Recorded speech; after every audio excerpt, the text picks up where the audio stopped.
Halo pemirsa, kembali lagi bersama kami di IAIN News, channel yang membahas tentang analisis keuangan dan dinamika bisnis perusahaan-perusahaan Indonesia. Bersama kami dari kelompok 2, saya Muhammad Juris Fari, saya Syafiq Bini, saya Hayati, saya Erika Lestari, yang akan menyajikan analisis keuangan terbaru untuk Anda.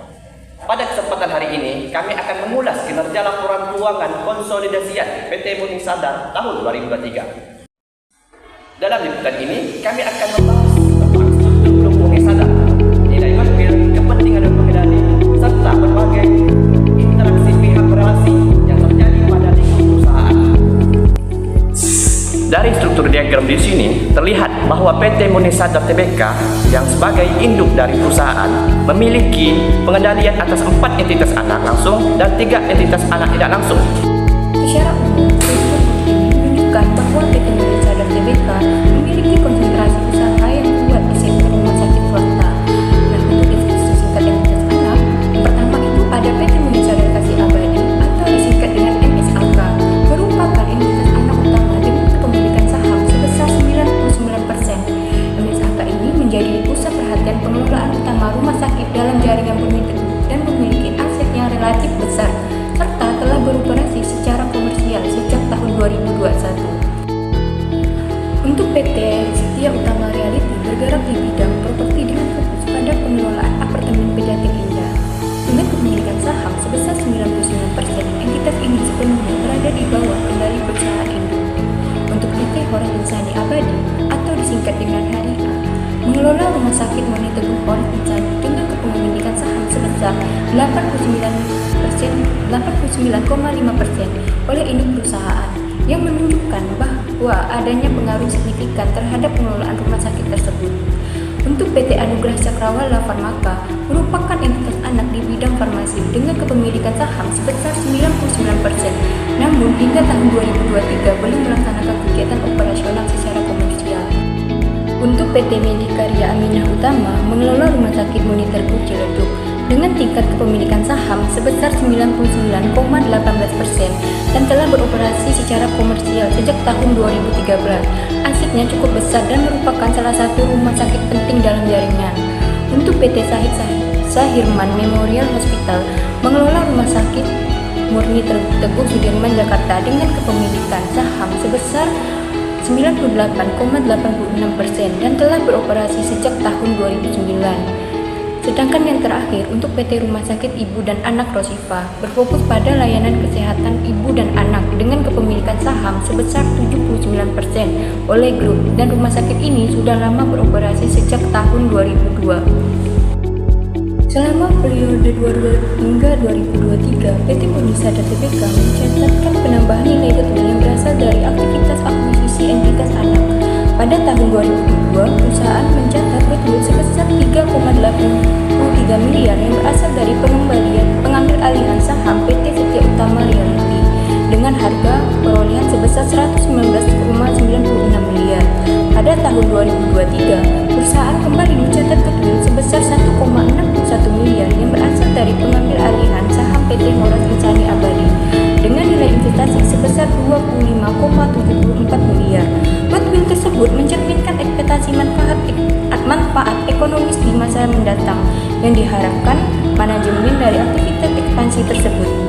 Kepentingan non-pengendali pada PT Murni Sadar Tbk pada tahun 2023 terutama berasal dari 2 entitas anak, yaitu MSKA dan HIA. Total NCI yang tercatat mencapai Rp 24,31 miliar dengan kontribusi terbesar berasal dari MSKA sebesar Rp 15,28 miliar.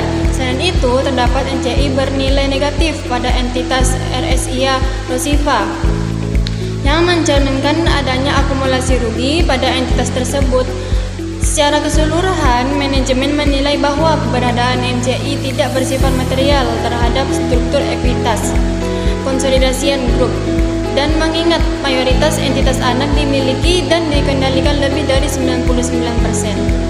Terkait transaksi dengan pihak berelasi, Grup Murni Sadar menunjukkan dominasi transaksi penjualan jasa manajemen serta suplai barang medis kepada entitas anak, terutama rumah sakit yang berada di bawah PT Murni Sadar Kasih Abadi atau disingkat dengan MSKA.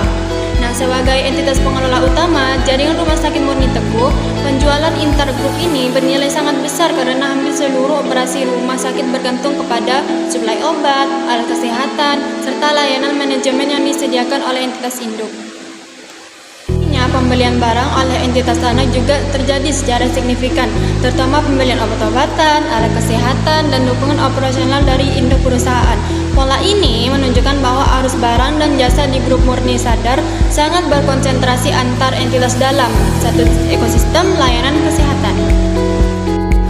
Selain penjualan dan pembelian, hubungan antar entitas juga menimbulkan saldo piutang yang sangat besar, di mana piutang pihak bereaksi mencapai Rp 553,96 miliar dan piutang usaha pihak bereaksi tercatat sebesar 825,44 juta. Nilai ini terutama berasal dari tagihan manajemen, suplai farmasi, serta dukungan pendanaan operasional rumah sakit dalam grup. Tingginya saldo piutang dan transaksi antar entitas ini menunjukkan bahwa grup Murni Sadar sangat terintegrasi secara vertikal dalam operasional rumah sakitnya. Meskipun semua transaksi ini bersifat legal dan umum terjadi dalam grup usaha kesehatan, besarnya nilai transaksi perlu diawasi karena berpotensi timbulnya risiko pemindahan laba atau penutupan rugi antar entitas yang dapat mengamburkan kinerja keuangan masing-masing entitas secara individual. Sepanjang tahun 2023, Murni Sadar cenderung mempertahankan persentase kepemilikan pada sebagian besar entitas anaknya. Entitas seperti PT Murni Sadar Kasih Abadi atau MSKA, PT Sahid Sahirman Memorial Hospital, dan PT Medicaria Aminah Utama tetap berada dalam pengendalian hampir penuh, dengan tingkat kepemilikan berada di kisaran 98-99%, sehingga perusahaan tetap memegang kendali penuh atas operasional jaringan rumah sakit utamanya. Namun, berbeda dengan entitas lain, kepemilikan pada PT Horas Insani Abadi justru mengalami perubahan pada tahun 2023. Perusahaan menambahkan porsi saham hingga mencapai 89,5%, sementara sisanya yaitu 10,5% tetap dimiliki oleh pihak non-pengendali. Meskipun tidak mencapai 100%, peningkatan kepemilikan ini memperkuat posisi induk dalam pengelolaan RS Murni Teguh Horas Insani dan menunjukkan keyakinan terhadap pertumbuhan rumah sakit tersebut. Demikian pemirsa, laporan keuangan konsolidasian PT Murni Sadar Tbk Persi IAIN Channel Group. Menurut kami, hal yang paling menarik sekaligus cukup mengejutkan dari perusahaan ini adalah tingginya integrasi antar entitas dalam grup, terutama terlihat dari besarnya piutang pihak berelasi serta peran dominasi MSKA sebagai pusat operasional jaringan rumah sakit. Selain itu, adanya NCI negatif pada RSIA Rosipa memberikan warna tersendiri, menunjukkan bahwa tidak semua entitas ini bergerak dengan performa yang sama kuatnya. Secara keseluruhan, Murni Sadar memperlihatkan ekspansi yang terkendali, struktur kepemilikan yang stabil, serta upaya konsolidasi rumah sakit baru seperti Horas Insani Abadi. Saya Muhammad Julius Pari, mewakili seluruh tim Grup 2, pamit undur diri. Sampai jumpa dalam analisis kami yang berikutnya. Tetap bersama kami di IAIN News, kanal yang mengupas dunia keuangan yang lebih jelas, tajam, dan informatif. Terima kasih dan sampai jumpa.